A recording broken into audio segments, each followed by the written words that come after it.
اعوذ باللہ من الشیطان الرجیم بسم اللہ الرحمن الرحیم۔ پیارے بچوں، سورۃ الانفال آیات 70 تا 72 ہیں اور آج نواں لیکچر ہے اسلامیات کا لیکچر نمبر 9 آپ سنیں گے۔ تو لیکچر دینے سے پہلے وہی معروضات ہیں کہ آپ لوگ انتہائی توجہ کے ساتھ یہ لیکچر سنا کریں، یہ آپ کے لیے کافی مفید ثابت ہوں گے۔ سورۃ الانفال کی ان آیات میں جو 3 آیات ہیں 70، 71 اور 72، ان 3 آیات میں جو بنیادی احکامات وارد ہوئے ہیں، سب سے پہلے ایک طائرانہ نگاہ جو ہے وہ ان احکامات پر ڈال لیجئے، سرسری نگاہ ڈالیے، اور جو احکامات ان 3 آیات میں معلوم ہوتے ہیں ان میں پہلی بات رہائی پانے والے قیدیوں کو خطاب۔ آپ جانتے ہیں، آپ کو علم ہے کہ سورۃ الانفال غزوہ بدر کی فتح جب ہو گئی تو اس موقع پر اللہ تعالیٰ نے سورۃ الانفال کو نازل فرمایا۔ یہ پہلا موقع تھا جب اللہ تعالیٰ نے اہل ایمان کو کافروں پر اتنی بڑی فتح عطا فرمائی، اور اتنی بڑی فتح کے بعد کئی نئی باتیں جو ہیں ان کا سامنا تھا اہل ایمان کو۔ ان میں سے ایک بات جو مخالف یعنی دشمن کے جو لوگ ہاتھ چڑھے قیدی بن گئے، ان قیدیوں کے ساتھ ہمارا سلوک کیا ہونا چاہیے۔ اللہ کی مرضی تو یہ تھی کہ ان قیدیوں کو بھی ختم کر دیا جائے، لیکن چونکہ رسول اللہ صلی اللہ علیہ وسلم پہلے صحابہ کرام کے ساتھ مشورے کے بعد ان لوگوں کو فدیے کے ساتھ رہا کرنے کا حکم دے چکے تھے، لہذا اللہ نے وہ فیصلہ ویسے ہی برقرار رکھا۔ اب جو لوگ رہائی پا کے کفار کے قیدی آزاد ہو کے چلے گئے، جا رہے تھے، ان کے لیے اللہ تعالیٰ نے ان کو کیا خطاب فرمایا۔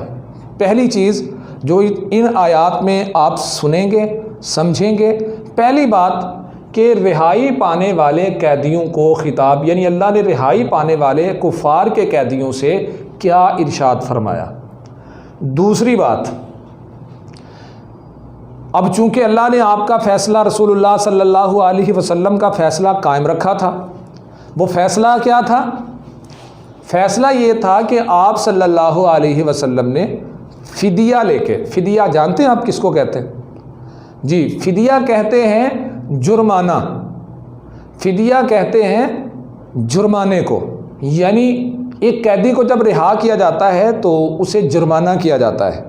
جو بدر میں کفار کے قیدی آئے تھے، ان کافروں کو جو 70 لوگ مسلمانوں کے ہاتھ آئے کفار کے، ان سے یہ مطالبہ تھا کہ وہ مسلمانوں کو جرمانہ دیں۔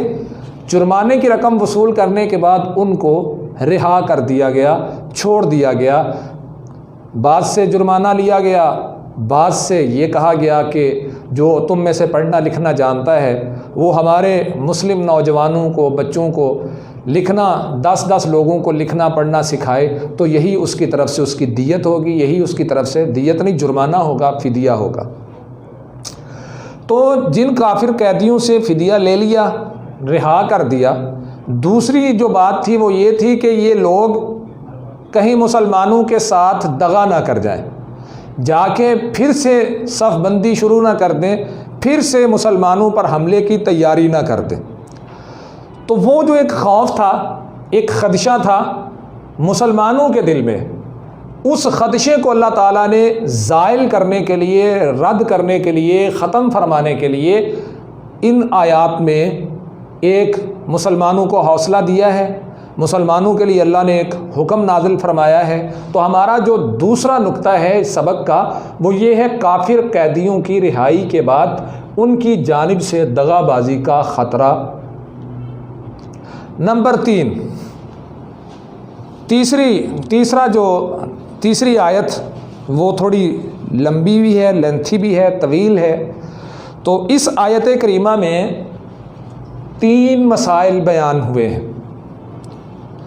72 نمبر آیت سورۃ الانفال کی، اس میں یہ 3 مسائل بیان ہوئے ہیں۔ پہلی بات، پہلا حکم ہے ہجرت اور جہاد کے متعلق۔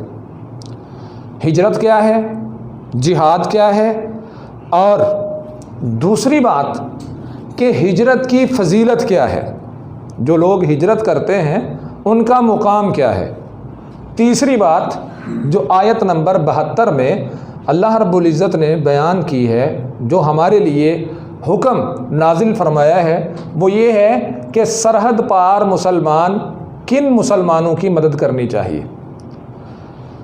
اس سے مراد یہ ہے کہ وہ بات اللہ تعالیٰ نے اس آیت کریمہ کے اینڈ پہ فرمائی ہے کہ وہ قیدی، وہ کافر، وہ لوگ، وہ مسلمان جو کافروں کے ملک میں رہتے ہیں اور اس ملک میں رہتے ہوئے ان پر ظلم ہوتا ہے، یا وہ اپنے مسلمان بھائیوں کو اپنی مدد کے لیے بلاتے ہیں، تو ایسے وقت میں وہ سرحد پار مسلمان ان میں سے کن مسلمانوں کی مدد کے لیے سرحد کے اس پار سے جو آزاد ہیں، مثال کے طور پہ پاکستان ہے، ہندوستان ہے، ہندوستان میں رہنے والے مسلمان ہیں، پاکستان میں رہنے والے ہم مسلمان ہیں، اب ہمیں وہاں پہ سرحد پار کن مسلمانوں کی مدد کے لیے جانا چاہیے، اور ہماری گورنمنٹ کو کن مسلمانوں کی مدد کے لیے تیاری کرنی چاہیے، اور کس طریقے سے کرنی چاہیے۔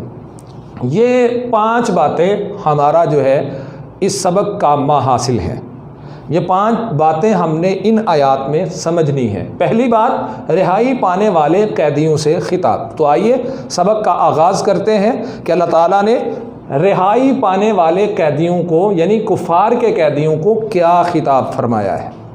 امید ہے آپ یہاں تک بات کو سمجھ گئے ہوں گے۔ پہلی بات، رہائی پانے والے قیدیوں کو خطاب۔ اللہ تعالیٰ کا رہائی جو پا چکے تھے کافر قیدی، چھوٹ کے چلے گئے، مسلمانوں نے ان کو چھوڑ دیا، اللہ نے ان سے کیا خطاب فرمایا؟ خطاب اللہ تعالیٰ فرماتے ہیں، یا یوں کہہ لیجئے کہ ان قیدیوں کے متعلق رسول اللہ صلی اللہ علیہ وسلم کو کیا خطاب فرمایا، یا اللہ نے کیا خطاب فرمایا۔ بہرحال آغاز کرتے ہیں۔ اعوذ باللہ من الشیطان الرجیم، بسم اللہ الرحمن الرحیم۔ یا ایہا النبی، اے پیغمبر، یا ایہا النبی، اے پیغمبر، قل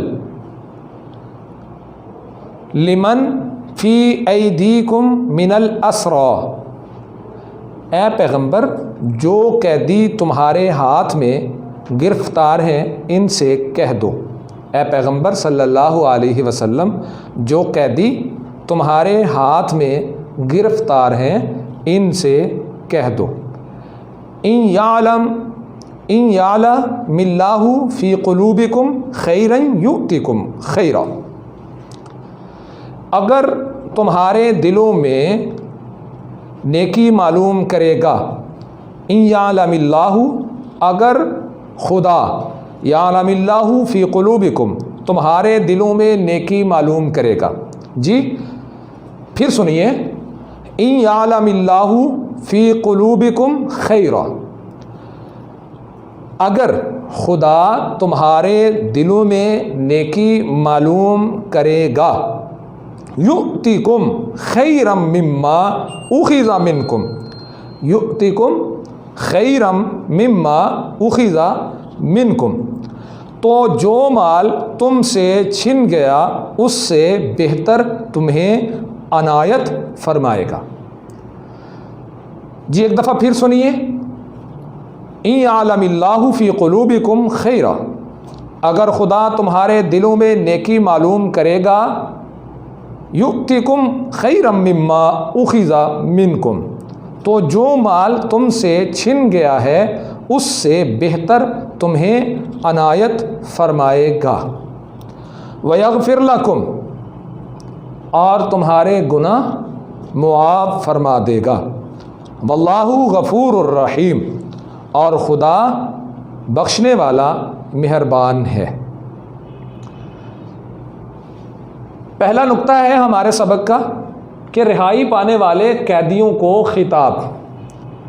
تو وہ خطاب کیا ہے اللہ تعالیٰ کا؟ اے پیغمبر، جو قیدی تمہارے ہاتھ میں گرفتار ہیں ان سے کہہ دو اگر تمہارے دلوں میں خدا تمہارے دلوں میں نیکی معلوم کرے گا تو جو مال تم سے چھن گیا ہے اس سے بہتر تمہیں عنایت فرمائے گا اور تمہارے گناہ بھی معاف فرما دے گا، اور خدا بخشنے والا مہربان ہے۔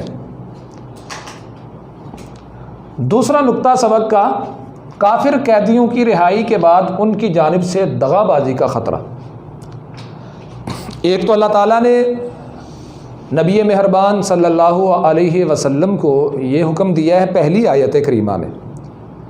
پہلی آیت کریمہ میں کیا حکم ہے اور وہ نقطہ کیا ہے کہ رہائی پانے والے قیدی ان سے خطاب کیا ہے؟ وہ خطاب یہ ہے کہ فدیہ دیا ہے، اللہ تمہارے دلوں میں خیر معلوم کرے گا، نیکی معلوم کرے گا۔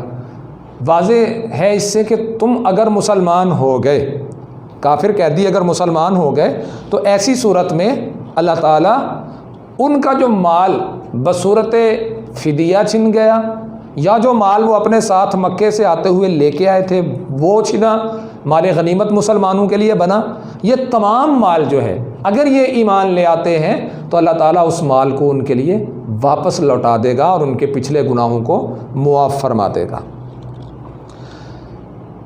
اب سارے قیدی تو مسلمان نہیں ہوں گے، کئی ایسے ہیں جو رہائی پانے کے بعد پھر جا کے نئے سرے سے صف بندی کریں گے، نئی تیاری کے ساتھ آئیں گے۔ ایسے لوگوں کو اللہ کا کیا خطاب ہے؟ تو ایسے خدشے کی صورت میں اللہ تعالیٰ نے اہل ایمان کو کیا فرمایا ہے؟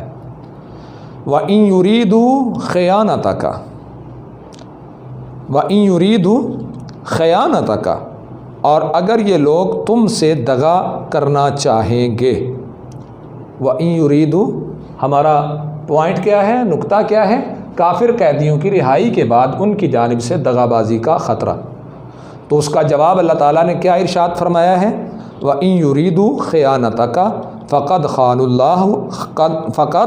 اللَّهَ مِن قَبْلُ، اور اگر یہ لوگ تم سے دغا کرنا چاہیں گے تو یہ پہلے ہی خدا سے دغا کر چکے ہیں۔ یہاں پہ لفظ ہے خانو، خیانتہ کا اور خانو، یہ لفظ اس پر غور کریں۔ لفظ خانو اس کا مطلب ہے وہ خیانت کریں گے، وہ خیانت کرتے تھے یا کریں گے۔ یہاں پہ اس کا ترجمہ وہ خیانت کریں گے، ویسے اس کا ترجمہ ہوتا ہے وہ خیانت کرتے تھے۔ ہاں یہاں پہ بھی ترجمہ اس کا خیانت کرتے تھے ہی ہے، کیونکہ اس کے آگے پیچھے ہے وَإِن يُرِيدُوا خِيَانَتَكَ، اگر وہ خیانت کریں گے یا اگر وہ ارادہ کریں خیانت کا، اگر وہ ارادہ کریں خیانت کا تو پھر کیا ہے؟ فَقَدْ خَانُوا اللَّهَ مِن قَبْلُ، تو یہ پہلے ہی خدا سے دغا کر چکے ہیں۔ خانو، خیانت کا مطلب دغا کرنا، فریب دینا، دھوکہ کرنا۔ وَإِن يُرِيدُوا خِيَانَتَكَ، اور اگر یہ لوگ تم سے دغا کرنا چاہیں گے تو یہ پہلے ہی خدا سے دغا کر چکے ہیں۔ عام طور پہ آپ نے ایک لفظ سنا ہے خیانت، یہ وہی خیانت ہے۔ خیانت کا مطلب امانت میں خیانت کرنا، یعنی امانت میں دھوکہ دینا، فریب دینا۔ تو خانو اس کو کہتے ہیں جو خیانت کرنے والا ہو، یہ پہلے ہی خیانت کر چکے ہیں۔ خان اللہ، پہلے ہی خدا سے دغا کر چکے ہیں۔ فَأَمْكَنَ مِنْهُمْ، تو اس نے ان کو تمہارے قبضے میں کر دیا۔ فَأَمْكَنَ مِنْهُمْ، تو اس نے ان کو تمہارے قبضے میں کر دیا۔ وَاللَّهُ عَلِيمٌ حکیم۔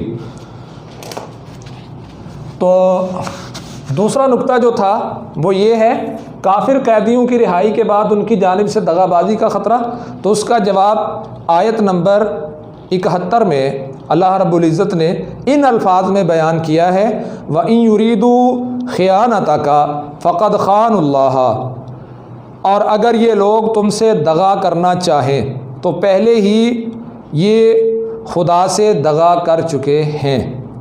فَأَمْكَنَ مِنْهُمْ، تو اس نے ان کو تمہارے قبضے میں کر دیا۔ واللہ علیم حکیم، اور خدا دانا حکمت والا ہے، اور خدا دانا حکمت والا ہے۔ نقطہ اور پوائنٹ نمبر 3، یہاں پہ 3 نمبر جو آپ کے سامنے لکھا ہوا ہے ہجرت اور جہاد کے مسائل، یہ تیسری آیت انہی مسائل پر مبنی ہے۔ آئیے دیکھتے ہیں۔ ان الذین آمنوا، ان الذین آمنوا، جو لوگ ایمان لائے، وہاجروا، ہاجروا کا مطلب ہجرت کر گئے اور وطن سے ہجرت کر گئے، وجاہدوا، اور جہاد کیا، باموالہم وانفسہم فی سبیل اللہ، اور خدا کی راہ میں اپنے مال اور جان سے لڑے، والذین، اور جنہوں نے آووا ونصروا، ہجرت کرنے والوں کو جگہ دی اور ان کی مدد کی، اولئک بعضهم اولیاء بعض، وہ آپس میں ایک دوسرے کے رفیق ہیں۔ اس کی ایک اور صورت کر لیتے ہیں۔ اہل ایمان میں سے، اہل ایمان میں سے کون سے لوگ ایک دوسرے کے رفیق ہیں؟ ایک دوسرے کے رفیق ہیں، جی، اہل ایمان میں سے کون سے لوگ ایک دوسرے کے رفیق قرار پاتے ہیں، یا کون سے لوگ ایک دوسرے کے رفیق ہیں؟ تو وہ لوگ ہیں، ان الذین آمنوا وہاجروا وجاہدوا، جو لوگ ایمان لائے اور وطن سے ہجرت کر گئے، وجاہدوا باموالہم وانفسہم فی سبیل اللہ، اور خدا کی راہ میں اپنے مال اور جان سے لڑے، والذین آووا ونصروا اولئک بعضهم اولیاء بعض، اور جنہوں نے ہجرت کرنے والوں کو جگہ دی اور ان کی مدد کی، وہ آپس میں ایک دوسرے کے رفیق ہیں۔ لفظ ہے آوو، ایک لفظ ہے یہاں پہ آوو، مطلب جگہ دی، جگہ دی، جنہوں نے جگہ دی،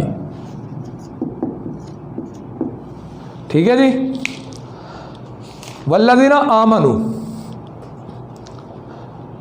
جگہ دی، پناہ دی، ہاں جی۔ آگے چلیے، اس سے اگلا نقطہ ہے ہجرت کی فضیلت۔ جو لوگ ہجرت کرتے ہیں، آپ کو علم ہے ہجرت کسے کہا جاتا ہے؟ اللہ کے لیے اپنے گھر بار کو چھوڑنا، ہر چیز کو چھوڑ کے، سب کچھ چھوڑ چھاڑ کے، دیس چھوڑ دینا، وطن چھوڑ دینا، ملک چھوڑ دینا، اور فقط اس لیے نکل جانا کہ وہاں پہ اسلام پہ آپ عمل نہیں کر سکتے، اللہ کی رضا کے مطابق زندگی گزارنے میں دقت اور پریشانی ہوتی ہے، تو آپ وہ علاقہ چھوڑ کے کسی دوسرے علاقے میں جہاں پہ مسلمان کثرت سے رہتے ہوں اور آپ اپنے دین پر صحیح طرح اور پوری مکمل آزادی سے عمل کر سکیں، اس کی خاطر ہجرت کرنا، گھر بار چھوڑنا، اسے ہجرت کہا جاتا ہے۔ تو ہجرت کی فضیلت کیا ہے؟ والذین آمنوا، اور وہ لوگ جو ایمان لائے، ولم یہاجروا ما لکم من ولایتہم من شیء، اور وہ لوگ جو ایمان لائے لیکن ہجرت نہیں کی، ما لکم من ولایتہم من شیء، تو جب تک وہ ہجرت نہیں کریں گے تم کو ان کی رفاقت سے کچھ سروکار نہیں۔ پھر سنیے، والذین آمنوا ولم یہاجروا ما لکم من ولایتہم من شیء حتی یہاجروا، اور جو لوگ ایمان تو لے آئے لیکن ہجرت نہیں کی، تو جب تک وہ ہجرت نہ کریں تم کو ان کی رفاقت سے کچھ سروکار نہیں۔ ہجرت کی فضیلت یہ بنے گی کہ جو لوگ ہجرت کر کے آ جاتے ہیں، انصار کی یہ ذمہ داری ہے، جو پہلے سے وہاں پہ مسلمان مقیم ہیں، ان مسلمانوں کی یہ ذمہ داری ہے کہ ہجرت کرنے والوں کو، آنے والوں کو جگہ دیں، ان کی مدد کریں اور ان کا بھرپور ساتھ دیں۔ اب جو لوگ ہجرت نہیں کرتے، ہجرت کر کے اپنا علاقہ نہیں چھوڑتے، تو جو آزاد لوگ ہیں یا جو کثرت کے ساتھ مسلمانوں کی آبادی کسی خطے میں رہتی ہے، ان مسلمانوں کو یہ حکم دیا گیا ہے کہ وہ لوگ اپنی جگہ پہ خوش ہیں، اس لیے وہ ہجرت نہیں کر رہے، لہٰذا آپ کو ان کی ولایت یعنی دوستی سے کوئی سروکار نہیں، وہ اپنی جگہ پہ خوش ہیں، آپ اپنی جگہ پہ خوش ہیں۔ آخری بات جو سوال پیدا ہوتا ہے کہ اللہ نے یہ فرما دیا ہے کہ وہ وہاں پہ خوش، تم یہاں پہ خوش، راضی۔ اب وہ لوگ مجبور ہیں، مدد کے لیے بلاتے ہیں، تو کن مسلمانوں کی مدد کرنی چاہیے؟ اللہ رب العزت کا فرمان ہے وَإِنِ اسْتَنصَرُوكُمْ فِي الدِّينِ فَعَلَيْكُمُ النَّصْرُ، اگر وہ تم سے دین کے معاملات میں مدد طلب کریں تو تم کو مدد کرنی لازمی ہے۔ ہمارا سبق کا 5واں نقطہ بھی یہی ہے، سرحد پار مسلمان کن مسلمانوں کی مدد کرنی چاہیے؟ تو اس کا جواب اللہ رب العزت نے دے دیا ہے، ارشاد فرمایا ہے کہ وَإِنِ اسْتَنصَرُوكُمْ فِي الدِّينِ فَعَلَيْكُمُ النَّصْرُ، اور اگر وہ تم سے دین کے معاملات میں مدد طلب کریں تو تم کو مدد کرنی لازمی ہے۔ إِلَّا عَلَىٰ قَوْمٍ بَيْنَكُمْ وَبَيْنَهُمْ مِيثَاقٌ، مگر ان لوگوں کے مقابلے میں تم میں اور ان میں صلح کا عہد ہو، مدد نہیں کرنی چاہیے۔ ایک ایسی قوم، ایک ایسا خطہ جس خطے میں مسلمان تو تھوڑے ہیں، کفار کی تعداد زیادہ ہے، لیکن جو مسلمان ریاست ہے اس مسلمان ریاست کا ان کفار کے ساتھ صلح کا معاہدہ ہے کہ تم ہمیں نہیں چھیڑو، ہم تمہیں نہیں چھیڑیں گے۔ اب وہ اپنی ریاست کے شہریوں پر ظلم کرتے ہیں، مسلمانوں پر، تو مسلمان بلاتے ہیں اپنے اہل ایمان ساتھیوں کو مدد کے لیے، تو ایسے وقت میں یہ کہا گیا ہے کہ تم نے ان کی مدد کے لیے نہیں جانا، مطلب لڑائی نہیں کرنی، اس قوم کے ساتھ جنگ نہیں کرنی، جھگڑا نہیں کرنا۔ کیا کرنا ہے پھر؟ اس کا دوسرا آپشن یہ ہوتا ہے کہ آپ نے بیک ڈور یا اس کے علاوہ آپ نے ان کے ساتھ مذاکرات کا طریقہ اختیار کرنا ہے تاکہ اپنے مسلمان بھائیوں کی حفاظت بھی یقینی بنائی جا سکے۔ واللہ بما تعملون بصیر، اور خدا تمہارے سب کاموں کو دیکھ رہا ہے۔ ایک دفعہ پھر آیت نمبر 72 کو سماعت کیجیے، سنیے، اور سننے کے بعد اس پر غور کریں اور اس کو سمجھیں۔ اس میں 3 مسائل اللہ رب العزت نے بیان فرمائے ہیں۔ پہلی بات، ان الذین آمنوا وہاجروا وجاہدوا باموالہم وانفسہم فی سبیل اللہ والذین آووا ونصروا اولئک بعضهم اولیاء بعض، کہ اہل ایمان میں سے کون سے لوگ ایک دوسرے کے رفیق ہیں۔ یہ ہجرت اور جہاد کے ضمنی مسائل میں سے پہلا مسئلہ ہے۔ جو لوگ ایمان لائے اور وطن سے ہجرت کر گئے اور خدا کی راہ میں اپنے مال اور جان سے لڑے، اور جنہوں نے ہجرت کرنے والوں کو جگہ دی اور ان کی مدد کی، اور وہ آپس میں ایک دوسرے کے رفیق ہیں۔ اہل ایمان میں سے وہ لوگ ایک دوسرے کے رفیق ہیں کہ جنہوں نے، یہ دیکھیے، جنہوں نے ہجرت کی اور اللہ کی راہ میں جہاد کیا، یہ وہ لوگ ہیں جو آپس میں ایک دوسرے کے رفیق ہیں، آپس میں ایک دوسرے کے رفیق ہیں۔ دوسری بات، والذین آمنوا ولم یہاجروا ما لکم من ولایتہم من شیء حتی یہاجروا،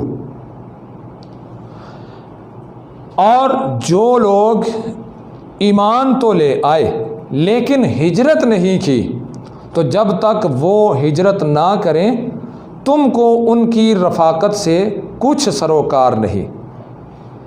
سوال یہ بن جائے گا کہ اہل ایمان کو کن مسلمانوں کی رفاقت سے کچھ سروکار نہیں؟ اہل ایمان کو کن مسلمانوں کی رفاقت سے کچھ سروکار نہیں، اہل ایمان کو کن مسلمانوں کی رفاقت سے کچھ سروکار نہیں۔ تو اس کا جواب یہ ہے والذین آمنوا ولم یہاجروا، وہ لوگ جو ایمان تو لے آئے، ولم یہاجروا لیکن ہجرت نہیں کی، ما لکم من ولایتہم من شیء حتی یہاجروا، تو جب تک وہ ہجرت نہیں کرتے تم کو ان کی رفاقت سے کچھ سروکار نہیں۔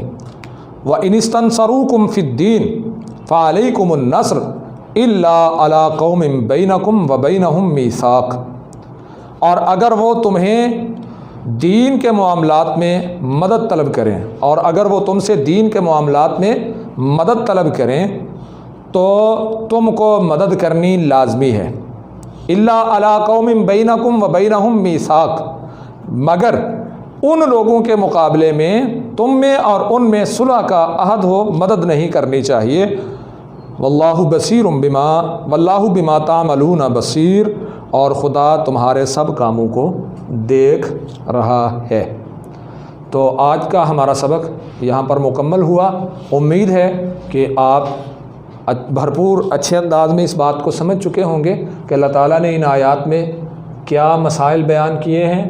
یہ رہائی پانے والے قیدیوں کو خطاب، اور اس کے بعد کافر قیدیوں کی رہائی کے بعد ان کی جانب سے دغا بازی کا خطرہ، ہجرت اور جہاد کے مسائل کے ضمن میں اہل ایمان سے کن لوگوں کو ایک دوسرے کا رفیق قرار دیا گیا ہے، اور اہل ایمان کو کن مسلمانوں کی رفاقت سے کچھ سروکار نہیں، سرحد پار کن مسلمانوں کی مدد کرنی چاہیے۔ یہ چند باتیں تھیں جو ان آیات میں اللہ رب العزت نے بیان کی ہیں، اور ایک لفظ آپ کے سامنے دو آپ لکھے تھے، ایک ان میں سے آوو ہے، تو اس کا مطلب ہے کہ جگہ دی، یعنی آوو کا مطلب جگہ دی۔ تو امید ہے سمجھے ہوں گے، اور مزید آپ لیکچر سنیں، غور سے سنیں، آپ کو فائدہ ہوگا۔ اللہ رب العزت میرا اور آپ کا حامی و ناصر ہو۔ وما علیہ الا البلاغ۔